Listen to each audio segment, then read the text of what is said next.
Bagamat may ilang kumukwestiyon, muling iginiit ni GPH Chief Negotiator Miriam Coronel Ferrer na malaki ang maitutulong ng panukalang Bangsamoro Basic Law para maibsan ang kaguluhan at kahirapan sa Mindanao.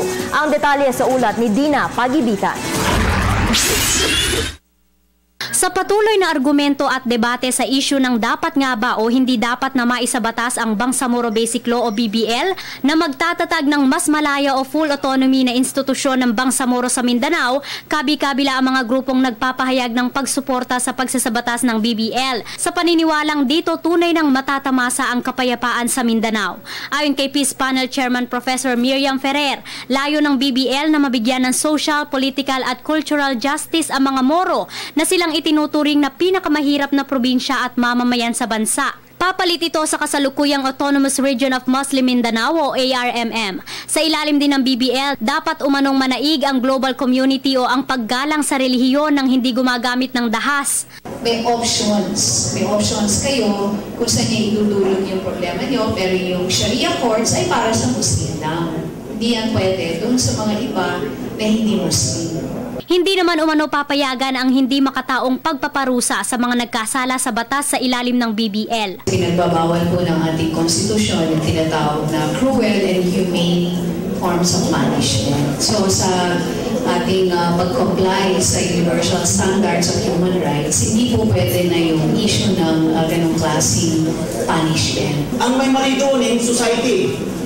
So why should we fault somebody who steals because he is poor? It is a society which should answer for that kind of penalty. Tinitingnan din dito ang posibleng pagpasok ng mga mamumuhunan sa Mindanao sakaling maisabatas ang panukala. Gayunman, hindi raw ito magiging madali dahil maaaring isaalang-alang pa rin ng mga investor ang kanilang seguridad at human resources sa pag-i-invest sa lugar.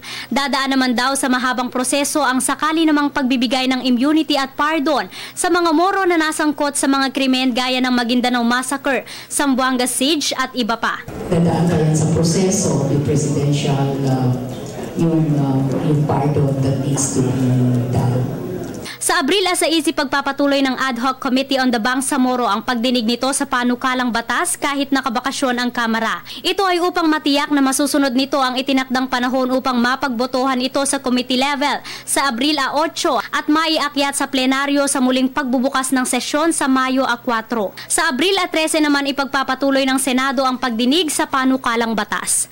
Para sa Telebisyon ng Bayan, ako si Dina Pagibitan.